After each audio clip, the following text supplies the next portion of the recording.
নমস্কার, অ্যাস্ট্রোলজিবিদ জয়তে সবাইকে স্বাগত জানাই। আজ আমরা মুক্তোর বিভিন্ন বিষয়ে জানব। মুক্তো আসল নকল চেনার উপায়, মুক্তোর উপকারিতাগুলো কি কি, মুক্তো ধারণ করার নিয়মগুলো কীরকম আছে, আর মুক্তোর বিভিন্ন ভাগগুলো মানে কি কি ধরনের মুক্তো আমাদের মার্কেটে অ্যাভেলেবেল। তবে মূল বিষয়ে যাওয়ার আগে আমার সকল দর্শক বন্ধুদেরকে আমি জানিয়ে রাখি, যারা জ্যোতিষ সংক্রান্ত বিষয় বা কুণ্ডলী মেলাতে চান, অথবা বিবাহের পূর্বে হরোস্কোপ ম্যাচিং, অথবা জেমস্টোন কিনতে চান, অথবা বাস্তুদোষ সম্বন্ধে আলোচনা করতে চান, বা ডিস্টেন্স হিলিং করাতে চান, তারা আমার ওপরে দেওয়া এই নাম্বারটিতে যোগাযোগ করতে পারেন। নাম্বারটি একবার বলে দিচ্ছি, 9831702504। তাহলে আসুন মূল বিষয়ে যাওয়া যাক। প্রথমেই আজকে আমরা জেনে নেব যে মুক্তো আসল নকল চেনার উপায়গুলো কি কি। বলে রাখি, এক্স রেডিওগ্রাফ বলে একটি টেস্ট হয়। এটা সাধারণত এই ইনস্ট্রুমেন্টগুলো ল্যাবেই, যার জেম টেস্টিং ল্যাবেতেই মানে পাওয়া যাবে। বা রিফ্র্যাক্টোমিটারে মুক্তোর যে রিফ্র্যাক্টিভ ইন্ডেক্স এটা আসে 1.53, 1.68। এগুলো যদি হয় তার মানে মুক্তোটি ভালো কোয়ালিটির। এবং আপনাদেরকে সকলকে বলে দিই, যে কোনো জেম টেস্টিং ল্যাবে কিন্তু একমাত্র বৎসরাই মুক্তোকেই ন্যাচারাল পার্ল বা মুক্ত হিসেবে ডেজিগনেট করবে বা লিখবে। ঠিক আছে, যেগুলো অন্যান্য মুক্তগুলো হয় সেগুলোকে কিন্তু ইউজুয়ালি করে না। তবুও ল্যাব টেস্ট করে নেওয়ার দরকার আছে। যে কোনো মুক্ত কেনেন, সেটা সাউথ সি হোক বা অন্য কিছু, সব মুক্তই ল্যাব টেস্ট করে নেবেন।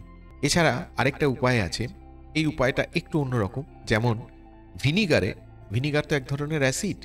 ভিনিগারে যদি আপনি অরিজিনাল মুক্তো ফেলে দেন, তাহলে মুক্তটি কিন্তু ভিনিগারের সঙ্গে একটা রিয়াকশন করবে এবং মুক্তটি কিন্তু দ্রবীভূত হয়ে যাবে। কারণ মুক্ততে থাকে ক্যালসিয়াম কার্বনেট, এইটা কিন্তু ভিনিগারের সাথে রিয়াকশন করবে। তো তাতে কি মুক্তটা ক্ষয় হয়ে যাবে বা ক্ষতি হয়ে যাবে। এবার আপনি যদি অরিজিনাল ভালো মুক্ত ভিনিগারে ফেলে দেখতে যান, তাহলে কিন্তু মুক্তটার ক্ষতি হবে। তবে এটা একটা উপায় মুক্ত আসল না নকল সেটা চেনার। তো এটা আমি বললাম যে মুক্ত আসল বা নকল কি করে চিনব। তবে বলে রাখি, বসরাই মুক্ত যেগুলো হয় তার লাস্টার মানে তার দেখতে একদম অন্যরকম, মাখন ক্রিমের মতো, একটু হলদে টাইপের অথবা মাখন ক্রিমের মতো, ওপরটা পুরো প্লেন অসাধারণ গ্লেজ হয় বসরাই মুক্ততে। এগুলো যথেষ্ট দামি। এর পরের সেগমেন্টে আমরা জানবো যে মুক্তোর উপকারিতা কি বা বেনিফিটস কি কি। আসুন দেখা যাক।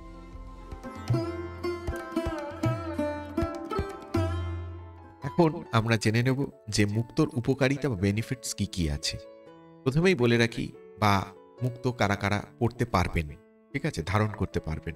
তবে মুক্ত ধারণ করার আগে প্রথমেই বলি যে ওয়েস্টার্ন অ্যাস্ট্রোলজি মতে, মানে যারা সানশাইনে বিশ্বাস করেন, আমরা তো মুনশাইন, ইন্ডিয়ান অ্যাস্ট্রোলজি, বেদিক অ্যাস্ট্রোলজি চলে মুনশাইনের উপর ভিত্তি করে, সানশাইনের উপর ভিত্তি করে যে ওয়েস্টার্ন অ্যাস্ট্রোলজি আছে, তাতে যারা জুন মাসে যাদের জন্ম, তারা কিন্তু মুক্তটা ধারণ করতে পারেন।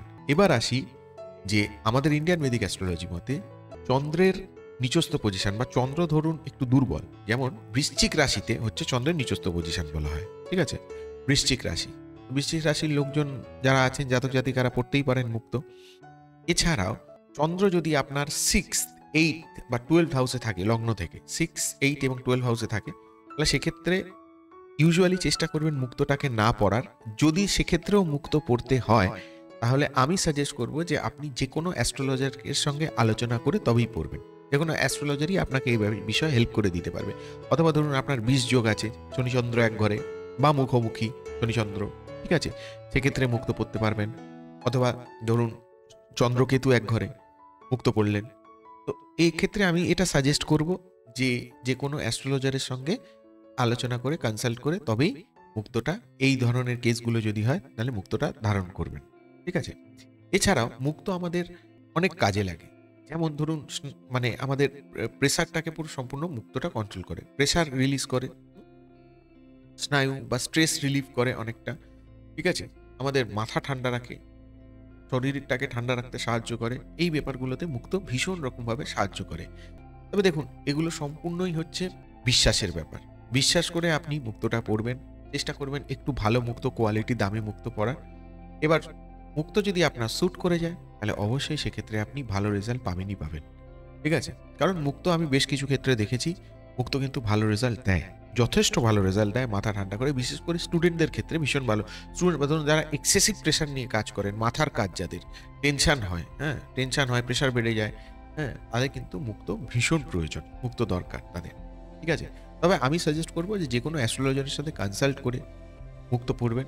ধরুন প্রচণ্ড রাগ করে কেউ, রেগে আছে, প্রচণ্ড রেগে যাচ্ছে, বারবার রেগে যাচ্ছে, তাদের ক্ষেত্রেও মুক্ত ভীষণ প্রয়োজন। তো অ্যাস্ট্রোলজারের সাথে কনসাল্ট করে মুক্ত পরবেন। যে কোনো অ্যাস্ট্রোলজারের সাথে কনসাল্ট, আফটার কনসালটেশনই আপনি মুক্তটা ধারণ করবেন। এবার আমাদের দেখে নিতে হবে যে মুক্ত ধারণ করার নিয়মগুলো কি কি আছে, আমরা কিভাবে মুক্তটা ধারণ করব। আসুন দেখা যায়। এইবারে আমরা জেনে নেব যে আমরা মুক্তটা ধারণ করব কিভাবে, তার জন্য কি নিয়ম আছে।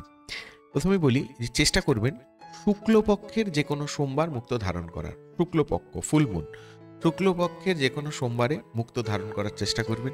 চেষ্টা করবেন সকালের দিকে ধারণ করার, 6টা থেকে 8টার মধ্যে বা 9টার মধ্যে চেষ্টা করবেন মুক্তটাকে ধারণ করার। তার আগের দিন কি করবেন, তার আগের দিনে কিছু কাজ আছে মুক্তটাকে নিয়ে। এবার মুক্তটা আপনি আংটি বানিয়ে রাখেন বা নর্মাল মুক্ত, যাই হোক, ইউজুয়ালি লোকে আংটি অথবা গলার পেন্ডেন্ট করে পরে।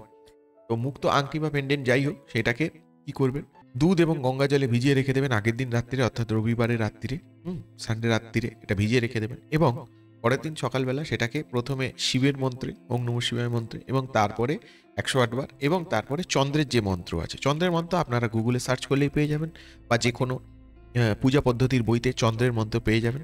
তো চন্দ্রের যে মন্ত্র আছে সেই চন্দ্রের মন্ত্র পাঠ করায় 108 বার পাঠ করে নেবেন। তারপর মুক্তটিকে হাতে নিয়ে নিজের প্রার্থনাটি মুক্তকে জানাবেন, এবং জানানোর পরে মুক্তটিকে ধারণ করে নেবেন। এইটা হচ্ছে মুক্ত ধারণ করার নিয়ম। এবার বলে দিই মুক্ত কোন আঙুলে পড়বেন। যারা ছেলেরা আছে, ছেলেরা পড়বেন ডান হাতের কনিষ্ঠ আঙুলিতে, অর্থাৎ এই আঙুলে, ডান হাতের কনিষ্ঠ আঙুলিতে। আর না হলে যদি এখানে পান্না বা অন্য কোনো আংটি থেকে থাকে, তাহলে সেক্ষেত্রে চেষ্টা করবেন মুক্তটাকে তর্জনীতে পড়ার, ঠিক আছে। মহিলারা চেষ্টা করবেন বাঁ হাতের কনিষ্ঠ আঙুলিতে পড়ার। যদি এখানে অন্য কোনো আংটি থেকে থাকে তাহলে তর্জনীতে পড়ার। এই আঙুলগুলোতে আপনি মুক্ত ধারণ করতে পারেন, ঠিক আছে। আচ্ছা, এবার বলি কি ধাতুতে পড়বেন। মুক্ত চেষ্টা করবেন রূপোয় অথবা সোনায় পড়ার, হয় রূপোয় পড়ার, না হলে সোনায় পড়ার। সেটা আপনার উপর নির্ভর করে আপনি কোন ধাতুটা প্রেফার করছেন, ঠিক আছে। মুক্ত রূপোয় অথবা সোনায় পড়ার চেষ্টা করবেন, কেমন। আর কত রতি পড়বেন, এই কত রতি পড়বেন এটা আপনাকে যিনি মুক্ত সাজেস্ট করবেন, যে অ্যাস্ট্রোলজার আপনাকে মুক্ত সাজেস্ট করবেন, বা আপনি যদি কোনো অ্যাস্ট্রোলজার কনসালটেশন ছাড়া মুক্ত পড়তে চান সেটা আলাদা কথা, কিন্তু যদি কোনো অ্যাস্ট্রোলজারের কনসালটেশন নিয়ে তার সাথে পরামর্শ করার পরে যদি আপনি মুক্ত পড়েন, তাহলে ওনাকেই জিজ্ঞেস করে নেবেন যে কত রতি মুক্ত পড়বে। কেন এই কথাটা বললাম, তার কারণ বহুবার দেখেছি, আমার যে পলার ভিডিওটা আছে আপনারা একবার চেক করে নেবেন, তার কমেন্ট সেকশনেও আছে, বা বিভিন্ন জায়গায় কমেন্ট করে যারা আমার ভিউয়ার্সরা আছে বা দর্শকরা আছে ওনারা জানাচ্ছেন যে কত রতি পড়ব। এটা আপনি যাকে দেখিয়েছেন উনি, ওনাকে জিজ্ঞেস করেই এটা জেনে নেবেন, ঠিক আছে। কারণ যিনি সাজেস্ট করছেন আপনাকে, তিনি তো কিছু একটা চিন্তা ভাবনা করে এত রতি হলে ভালো হয়, ওইটা অত রতি ভালো হয়, এইটা তো ভেবে দিচ্ছেন। হ্যাঁ, তো এটা তাকে জিজ্ঞেস করতে হবে আপনাকে। বোঝাতে পারলাম? তো এই রতির প্রশ্নটা যিনি অ্যাস্ট্রোলজার হবেন ওনার সঙ্গে আলোচনা করে নেবেন।